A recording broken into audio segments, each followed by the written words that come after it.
ಅಧ್ಯಕ್ಷತೆಯನ್ನು ವಹಿಸಿದ ಕರ್ನಾಟಕ ಸಂಸ್ಕೃತ ವಿಶ್ವವಿದ್ಯಾಲಯದ ಕುಲಪತಿಗಳು, ಆತ್ಮೀಯ ತಾಯಂದಿರಾದ ಅಂತ ಹಾಲ್ಯಾರವರೇ, ಈ ದಿನದ ಅತ್ಯಂತ ಪ್ರಮುಖ ಭಾಷಣವನ್ನು ಮಾಡಿದ ನಮ್ಮ ಕನ್ನಡಿಗರಾಗಿ ಇವತ್ತು ಮಧ್ಯಪ್ರದೇಶದಲ್ಲಿ ಉಜ್ಜಯಿನಿಯಲ್ಲಿ ಮಹರ್ಷಿ ಸಾಂದೀಪನಿ ರಾಷ್ಟ್ರೀಯ ವಿದ್ಯಾಲಯದಲ್ಲಿ ಕೆಲಸ ಮಾಡ್ತಾ ನಮ್ಮ ಕನ್ನಡದ ಮತ್ತು ಸಂಸ್ಕೃತದ ಎರಡನ್ನೂ ಕೂಡ ಮಹತ್ವವನ್ನು ಹೆಚ್ಚಿಸ್ತಾ ಇರುವಂತಹ ಪ್ರೊಫೆಸರ್ ವಿರೂಪಾಕ್ಷಪ್ಪ ವಿ ಜಟಿಪಾಲ್ ಅವರೇ, ಉಪಸ್ಥಿತಿರುವ ಶ್ರೀ ಗಿರೀಶ್ಚಂದ್ರ ಅವರೇ,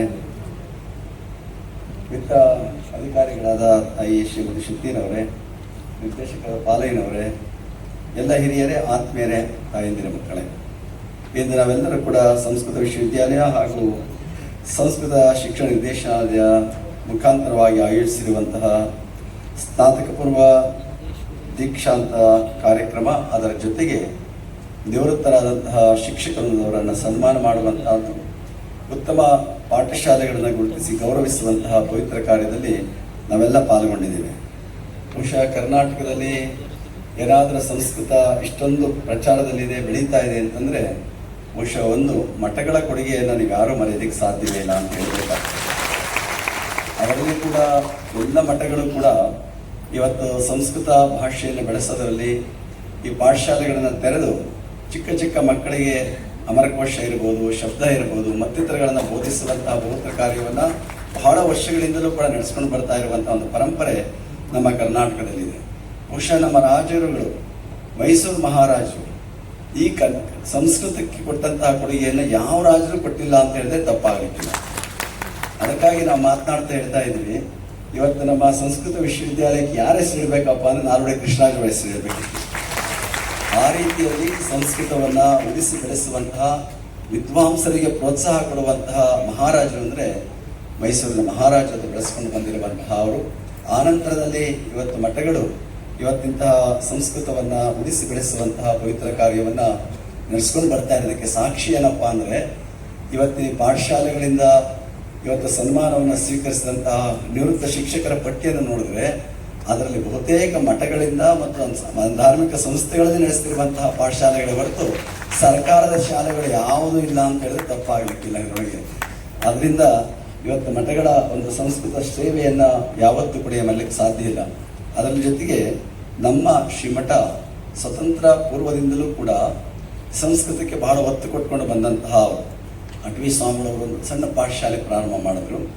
ಆನಂತರ ಉದ್ದಾನ ಸ್ವಾಮಿಗಳವರು ಪಾಠಶಾಲೆಯನ್ನೇ ಪ್ರಾರಂಭ ಮಾಡಿ ಅದರಾಗ ಎಲ್ಲ ಮಕ್ಕಳಿಗೆ ಅವಕಾಶ ಕೊಟ್ಟರು. ಆ ಕಾಲದಲ್ಲಿ ಏನಿತ್ತು, ಜಾತಿಗೆ ಒಂದು ಮಠ, ಜಾತಿಗೆ ಮಾತ್ರ ಶಾಲೆ, ಜಾತಿಯವರಿಗೆ ಮಾತ್ರ ಪಾಠ ಅನ್ನುವಂತಹ ಒಂದು ವಾತಾವರಣ ಇದ್ದಂತಹ ಸಂದರ್ಭದಲ್ಲಿ ಅದನ್ನು ಮೀರಿ ಉದ್ದಾನ ಶಿವರವರು ಎಂತಹ ಉದಾರಿಗಳಾಗಿದ್ದು ಅಂತಂದರೆ, ಎಲ್ಲ ಮಕ್ಕಳು ಓದಬೇಕು ಸಂಸ್ಕೃತ ಅಂತೇಳಿ ಪ್ರತಿಯೊಬ್ಬರಿಗೂ ಕೂಡ ಸಂಸ್ಕೃತವನ್ನು ಕಲಿಸುವಂತಹ ಬಹುದೊಡ್ಡ ಕ್ರಾಂತಿಯನ್ನು ಮಾಡಿದವರು ಯಾರಾದರೂ ಇದ್ದಾರೆ ಅಂದರೆ ನಮ್ಮ ಉದ್ದಾನ ಸ್ವಾಮಿ ಮಾಡಿದಂತಹ.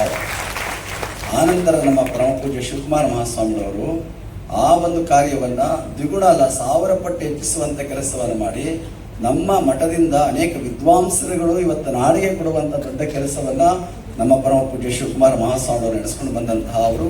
ಆ ಒಂದು ಪರಂಪರೆ ನಮ್ಮಷ್ಟೇ ಅಲ್ಲ, ಬೇರೆ ಎಲ್ಲ ಮಠಗಳು ಕೂಡ ಅಂತಹ ಕಾರ್ಯವನ್ನು ನೆರವೇರಿಸ್ಕೊಂಡು ಬರ್ತಾ ಇದ್ದಾರೆ. ಆ ಒಂದು ಹಿನ್ನೆಲೆಯನ್ನು ಹೇಳ್ತಾ ಇವತ್ತು ಅದಕ್ಕೆ ದೊಡ್ಡ ಒಂದು ಶಕ್ತಿ ಬಂದಿರೋದು ಯಾವುದಪ್ಪ ಅಂದರೆ, ಈ ಪಾಠಶಾಲೆಗಳೆಲ್ಲವೂ ಕೂಡ ಮೊದಲು ನಮ್ಮ ಸರ್ಕಾರದ ವತಿಯಿಂದ ನಡೆಕೊಂಡು ಬರ್ತಾ ಇತ್ತು. ಆಮೇಲೆ ಈಗ ಅದಕ್ಕಾಗಿಯೇ ಒಂದು ವಿಶೇಷವಾಗಿ ಒಂದು ವಿಶ್ವವಿದ್ಯಾಲಯವನ್ನೇ ಸ್ಥಾಪಿಸುವಂಥ ಕೆಲಸವನ್ನು ಮಾಡೋದ್ರ ಮುಖಾಂತರವಾಗಿ ಅದಕ್ಕೆ ಒತ್ತು ಕೊಡುವಂಥ ಕೆಲಸ ಆಗಿದೆ. ಇವತ್ತು ಸಂಸ್ಕೃತ ವಿಶ್ವವಿದ್ಯಾಲಯ ಪ್ರಾರಂಭವಾದ ಮೇಲೆ ನಮ್ಮೆಲ್ಲ ಪಾಠಶಾಲೆಗಳು ಕೂಡ ವಿಶ್ವವಿದ್ಯಾಲಯದ ಆಡಳಿತಕ್ಕೆ ಒಳಪಟ್ಟು ಅದರ ಜೊತೆಯಲ್ಲಿ ನಡ್ಕೊಂಡು ಬರ್ತಾ ಇದ್ದಾವೆ. ವಿಶೇಷವಾಗಿ ಇವತ್ತು ಆ ಪಾಠಶಾಲೆಗಳು ಹೆಚ್ಚಾಗ್ತಾ ಇದ್ದಾವೆ, ಆದರೆ ಉನ್ನತ ಶಿಕ್ಷಣವನ್ನು ಪಡ್ಕೊಳ್ಳುವಂಥ ಮಂದಿ ತುಂಬ ಕಡಿಮೆ ಆಗ್ತಾ ಇದ್ದಾರೆ. ಇವತ್ತು ಪಾಠಶಾಲೆಯಲ್ಲಿ ಓದುವಂಥ ಮಕ್ಕಳ ಸಂಖ್ಯೆ ಜಾಸ್ತಿ ಇದೆ, ಆದರೆ ನೀವು ಅದಂತರ ವಿದ್ವತ್ ಸಂದರ್ಭದಲ್ಲಿ ಸಾಹಿತ್ಯ ಮೇಲ್ಪಟ್ಟು ಓದುವಂತಹ ಮಕ್ಕಳ ಸಂಖ್ಯೆ ಇವತ್ತು ತುಂಬ ಕಡಿಮೆ ಆಗ್ತಾ ಇರೋದನ್ನು ನೀವೆಲ್ಲರೂ ಕೂಡ ಮನಗಾಣಬೇಕಾಗ್ತಾ ಇರುವಂತಹದ್ದು.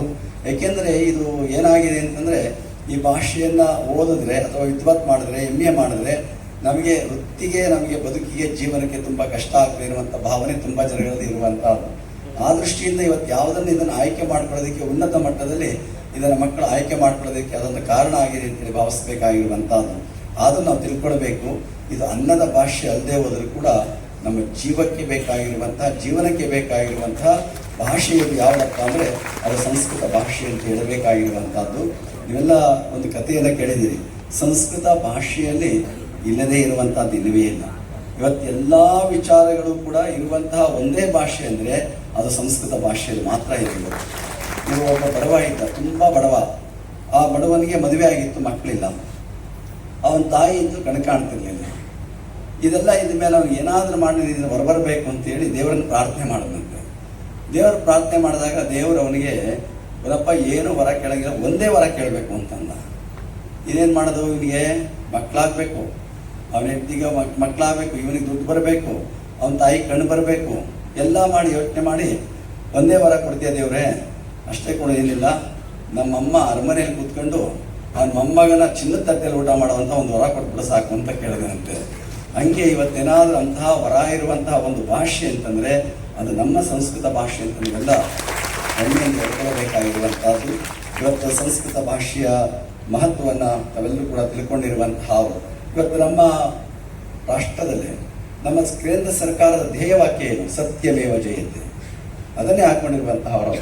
ಹಾಗೆ ಇವತ್ತು ವಿಶ್ವವಿದ್ಯಾಲಯಗಳಲ್ಲಿ ಹಾಕ್ಕೊಂಡಿರುವಂತಹ ಧ್ಯೇಯವಾಕ್ಯಗಳಿರ್ಬೋದು, ಅಥವಾ ನೀವು ನೋಡ್ಕೊಳ್ಳಿ ಇವತ್ತು ಅಂಚೆ ಇಲಾಖೆ ನೋಡ್ಬೋದು, ದೂರದರ್ಶನದ ನೋಡ್ಕೊಳ್ಳಿ, ರೇಡಿಯೋದಲ್ಲಿ ನೋಡಿ, ಅಥವಾ ನಮ್ಮ ಆರ್ಮಿ ಇವತ್ತು ಭೂಸೇನೆ ಇರ್ಬೋದು, ಜಲಸೇನೆ ಇರ್ಬೋದು, ವಾಯುಸೇನೆ ಇರ್ಬೋದು, ಅವರೆಲ್ಲ ಇಟ್ಕೊಂಡಿರುವಂತಹ ಪದಗಳು ಯಾವುದಪ್ಪ ಅಂದರೆ ನಮ್ಮ ಸಂಸ್ಕೃತದಿಂದ ಬಂದಿರುವಂತಹ ಒಂದು ಧ್ಯೇಯವಾಕ್ಯವನ್ನು ಇಟ್ಕೊಂಡಿದ್ದಾರೆ ಹೊರತು ಬೇರೆ ಯಾವ ಧ್ಯೇಯವಾಕ್ಯವನ್ನು ಇಟ್ಕೊಂಡಿಲ್ಲ. ನೀವು ಆಕಾಶವಾಣಿ ಬಹುಜನ ಹಿತಾಯ ಬಹುಜನ ಸುಖಾಯ ಅಂತ ಹೇಳ್ತಾರೆ, ಸತ್ಯಂ ಶಿವಂ ಸುಂದರಂ ಅಂತ ದೂರದರ್ಶನ ಹೇಳ್ತಾರೆ. ನಿಮ್ಮ LIC ಎಲ್ಲರೂ LIC ಪಾಲಿಸಿ ಮಾಡಲೇಬೇಕಲ್ಲ, ಯೋಗಕ್ಷೇಮಂ ವಹಾಮ್ಯಹಂ ಅನ್ನುವಂತಹ ಪದವನ್ನು ಹಾಕೊಂಡಿರ್ತಾರೆ. ಹಾಗೆ ಎಲ್ಲ ಇದರಲ್ಲೂ ಕೂಡ ಇವತ್ತು ಸುಪ್ರೀಂ ಕೋರ್ಟ್ನಲ್ಲೂ ಕೂಡ ಅವ್ರು ಹೇಳ್ತಾರೆ ಯಥೋ ಧರ್ಮ ತಥೋ ಜಯ ಅಂತ ಹೇಳ್ತಾರೆ. ಹಂಗೆ ಎಲ್ಲ ಧ್ಯೇಯವಾಕ್ಯಗಳನ್ನು ಬಹುತೇಕ ನೋಡ್ಕೊಂಡು ಬಂದರೆ ನೂರಾರು ಇಲಾಖೆಗಳಲ್ಲಿರುವಂಥ ಧ್ಯೇಯವಾಕ್ಯಗಳು ಯಾವುದು ಅಂದರೆ ನಮ್ಮ ಸಂಸ್ಕೃತ ಧ್ಯೇಯವಾಕ್ಯಗಳೇ ಆಗಿರುವಂತಹದ್ದು. ಅಂತಹ ಒಂದು ಸಂಸ್ಕೃತ ಭಾಷೆ ಇವತ್ತು ಹೆಚ್ಚು ಬೆಳೆಯುವಂತಹ ಒಂದು ಹಿನ್ನೆಲೆಯಲ್ಲಿ ಇವತ್ತು ಕೇಂದ್ರ ಸರ್ಕಾರ ಬಹಳ ಒತ್ತು ಕೊಡ್ತಾ ಇದೆ, ನಿಮಗೆ ಎಷ್ಟು ಪ್ರೋತ್ಸಾಹವನ್ನು ಕೊಡ್ತಾ ಇದೆ. ಮತ್ತು ನಿನ್ನೆ ತಾನೇ ಮನ್ ಕಿ ಬಾತ್ನಲ್ಲಿ ಪ್ರೈಮ್ ಮಿನಿಸ್ಟ್ರು ದೆಹಲಿಯ ಒಂದು ಕೇಂದ್ರ ಸಂಸ್ಕೃತ ವಿಶ್ವವಿದ್ಯಾಲಯದವರು ಮಾಡ್ತಾ ಇರುವಂತಹ ಕಾರ್ಯವನ್ನು ಶ್ಲಾಘನೆ ಮಾಡಿದ್ದಾರೆ. ಅದರ ಜೊತೆಗೆ ಇವತ್ತು ನಾವು ನಳಂದ ವಿಶ್ವವಿದ್ಯಾಲಯದಲ್ಲಿ ಅಲ್ಲಿ ನಡೆಯುವಂತಹ ಶಾಸ್ತ್ರಾಸ್ತ್ರ ಗೋಷ್ಠಿಯ ಬಗ್ಗೆ ಬಹಳ ಮೆಚ್ಚುಗೆಯ ಮಾತುಗಳನ್ನು ಅವರು ವ್ಯಕ್ತ ಮಾಡಿರುವಂತಹ ಅವರು. ಆ ದೃಷ್ಟಿಯಿಂದ ಇವತ್ತು ಕೇಂದ್ರ ಸರ್ಕಾರ ಮತ್ತು ರಾಜ್ಯ ಸರ್ಕಾರ ಎರಡೂ ಕೂಡ ಇವತ್ತು ಸಂಸ್ಕೃತ ಭಾಷೆಯ ಬೆಳವಣಿಗೆಗೆ ಬಹಳ ಒತ್ತನ್ನು ಕೊಡುವಂಥ ಕೆಲಸವನ್ನು ಮಾಡ್ತಾ ಇರುವಂಥದ್ದು ಕೂಡ ಅಷ್ಟೇ ಮೆಚ್ಚಿಕೊಳ್ಳಬೇಕಾಗಿರುವಂಥದ್ದು. ಇವತ್ತು ಒಬ್ಬ ಅಮೆರಿಕಾದ ಮಾರ್ಕೆನ್ ಒಂದು ಮಾತನ್ನೇ ಹೇಳ್ತಾನೆ, India is the cradle of human race, birthplace of human speech, mother of history, grandmother of legend and great grandmother of tradition. And ಅವ್ರು ಹೇಳ್ತಾರೆ, ಬಹುತೇಕ ನಮ್ಮ ದೇಶದ ಅಥವಾ ಪ್ರಪಂಚದಲ್ಲಿರುವಂತಹ ಅತಿ ಅಮೂಲ್ಯವಾದಂತಹ ಮತ್ತು ಬೋಧಪ್ರದವಾದಂತಹ ವಿಚಾರಗಳು ಎಲ್ಲಾದರೂ ಇದಾವೆ ಅಂದರೆ ಅದು ಭಾರತದಲ್ಲಿ ಮಾತ್ರ ಇದೆ ಎನ್ನುವಂತಹ ಮಾತನ್ನು ಅವ್ರು ಹೇಳ್ತಾರೆ. ಅಂದರೆ ಅವರಿಗೆ ಎಷ್ಟು ಭಾರತದ ಬಗ್ಗೆ ಎಷ್ಟು ಮಹತ್ವ ಇರುವಂತಹದ್ದು, ಮನುಷ್ಯನ ಉಗಮವೇ ಆಗಿರುವಂತಹದ್ದು ಭಾರತ, ಮಾತು ಬೆಳೆದಿರುವಂತಹದ್ದೇ ಭಾರತ ಅನ್ನುವಂತಹ ಮಾತನ್ನ ಅವರು ಅತ್ಯಂತ ಗೌರವದಿಂದ ಸ್ಮರಣೆ ಮಾಡಿಕೊಡುವಂತಹ ಅವರು. ಇನ್ನು ಮ್ಯಾಕ್ಸ್ ಮುಲ್ಲರ್ ಬಗ್ಗೆ ಇದನ್ನೆಲ್ಲ ಕೇಳಿರುವಂತಹ ಅವರು ಸಂಸ್ಕೃತದ ಬಗ್ಗೆ ಎಷ್ಟು ಸಾಧನೆಯನ್ನು ಮಾಡಿ ಭಾರತಕ್ಕೆ ಬರದೇ ಹೋದರೂ ಕೂಡ ಆ ವೇದಗಳ ಬಗ್ಗೆ ಬೇರೆ ಬೇರೆ ತತ್ವ ವಿಚಾರಗಳ ಬಗ್ಗೆ ತಿಳಿದು ಅವನ್ನೆಲ್ಲ ಪ್ರಪಂಚಕ್ಕೆ ಪ್ರಚುರಪಡಿಸುವಂಥ ಕೆಲಸವನ್ನ ಅವ್ರು ಮಾಡಿದ್ದಾರೆ. ಅವರು ಒಂದು ಮಾತನ್ನು ಹೇಳ್ತಾರೆ, ಏನಾದರೂ ಮುಂದಿನ ಜನ್ಮ ಅಂತಂದಿದ್ರೆ ಅದೇನಪ್ಪ ಅಂದರೆ ನಾನು ಭಾರತದಲ್ಲಿ ಜನಿಸಬೇಕು ಅನ್ನುವಂತಹ ಮಾತನ್ನ ಅವರು ಪ್ರಾರ್ಥನೆಯನ್ನು ಮಾಡಿಕೊಳ್ಳುವಂತಹವರಾಗ್ತಾರೆ. ಹಾಗೆ ಇವತ್ತಂತಹ ಒಂದು ಪರಂಪರೆ ನಮ್ಮ ದೇಶದಲ್ಲಿ ಇರುವಂತಹದ್ದು. ಇವತ್ತು ಸಂಸ್ಕೃತದಲ್ಲಿ ಇಲ್ಲದೇ ಇರುವಂತಹ ಜ್ಞಾನವೇ ಇಲ್ಲ. ಎಲ್ಲ ಜ್ಞಾನದ ಶಾಖೆಗಳು ಇರುವಂತಹ ಒಂದೇ ಬುಡ ಅಂದರೆ ಅದು ಸಂಸ್ಕೃತ ಅನ್ನುವಂಥದ್ದನ್ನು ನಾವು ಗಮನಿಸ್ಕೊಳ್ತಾ ಇವತ್ತಿನಲ್ಲಿ ಈ ಸಂದರ್ಭದಲ್ಲಿ ಅನೇಕರಿಗೆ ಗೌರವವನ್ನು ಅರ್ಪಿಸುವಂತಹ ಕೆಲಸವನ್ನು ಮಾಡಿದ್ದಾರೆ. ಇವತ್ತು ನಿವೃತ್ತ ಶಿಕ್ಷಕರಿದ್ದಾರೆ, ಪ್ರವೃತ್ತ ಶಿಕ್ಷಕರಿದ್ದಾರೆ. ಇವತ್ತು ಶಿಕ್ಷಕ ಸ್ಥಾನ ಅತ್ಯಂತ ಪವಿತ್ರವಾಗಿರುವಂತಹದ್ದು. ನೀವು ಹೇಳಿದಾಗ ಎಷ್ಟು ಇಷ್ಟ ಆಗಲಿ ಇದಾತ್ಮ ಸಂಸ್ಥಾ ಸಂಕ್ರಾಂತಿ ರಂಜಿಸಿ ವಿಶೇಷ ಯುಕ್ತ ಅನ್ನುವಂತಹ ಮಾಲಿಕಾಗ್ನಿ ಮಿತ್ರನ ಶಾಕುಂತಲದ ನಮ್ಮ ಕಾಳಿದಾಸನ ಒಂದು ಮಾತನ್ನು ಅವರು ಪ್ರಸ್ತಾಪವನ್ನು ಮಾಡಿದ್ರು.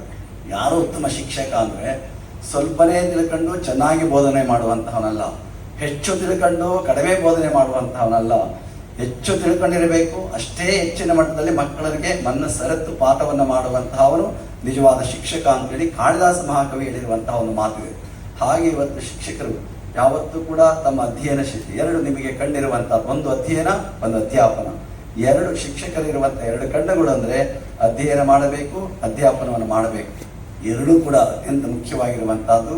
ಹಾಗೆ ನೀವೆಲ್ಲ ಸಂಸ್ಕೃತ ಶಿಕ್ಷಕರಾಗಿ ಇವತ್ತು ಸಂಸ್ಕೃತದ ರಥವನ್ನು ಬಹುಶಃ ಸುದೀರ್ಘವಾದಂತಹ ನಿವೃತ್ತರಾಗುವವರೆಗೂ ಕೂಡ ನೀವು ಎಳೆದು ಇದರ ಮಹತ್ವವನ್ನು ಹೆಚ್ಚಿಸಿರುವಂತಹ ನಿವೃತ್ತರಿಗೆ ಇವತ್ತು ಗೌರವಿಸುವಂಥ ಕೆಲಸವನ್ನು ಮಾಡಿದ್ದಾರೆ.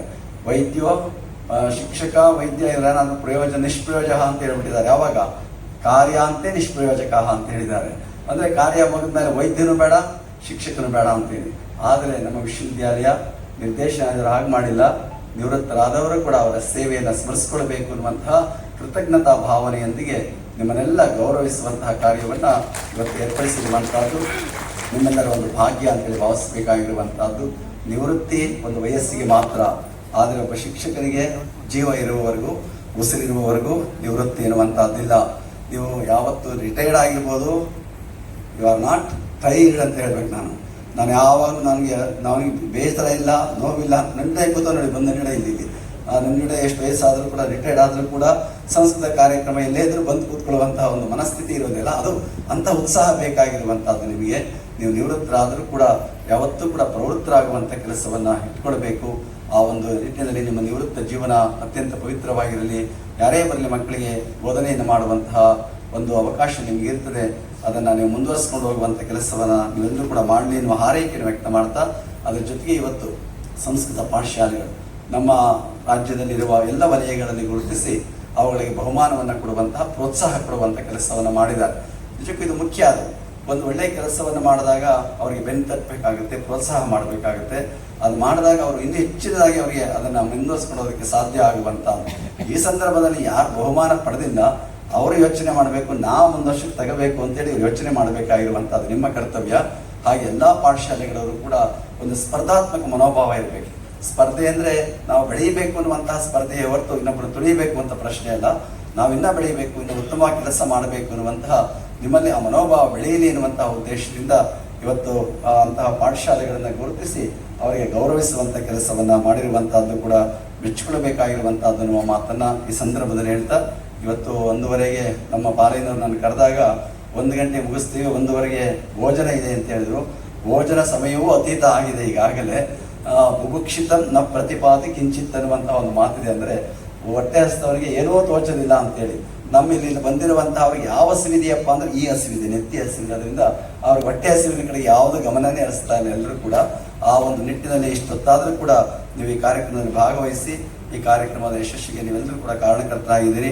ವಿಶೇಷವಾಗಿ ನಮ್ಮ ಕುಲಪತಿಗಳಾದ ಅಹಲ್ಯ ತಾಯಿಯವರು ನಿಜವಾಗ್ಲೂ ಕೂಡ ಅವರು ಕುಲಪತಿಗಳಾಗಿ ಬಂದ ಮೇಲೆ ಇದಕ್ಕೊಂದು ಗುಣಾತ್ಮಕತೆಯ ಬೆಳವಣಿಗೆಗೆ ಬಹಳಷ್ಟು ಒತ್ತು ಕೊಡುವಂಥ ಕೆಲಸವನ್ನು ಅವ್ರ ತಾಯಿಯವರು ಮಾಡ್ಕೊಂಡು ಬರ್ತಾ ಇದ್ದಾರೆ.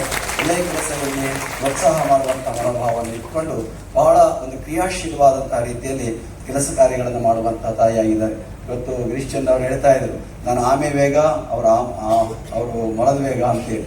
ಆಮೇನು ಮೊಲ ಎರಡೂ ಸ್ಪರ್ಧೆ ಅದು ಬೇರೆ ಆಯಿತು.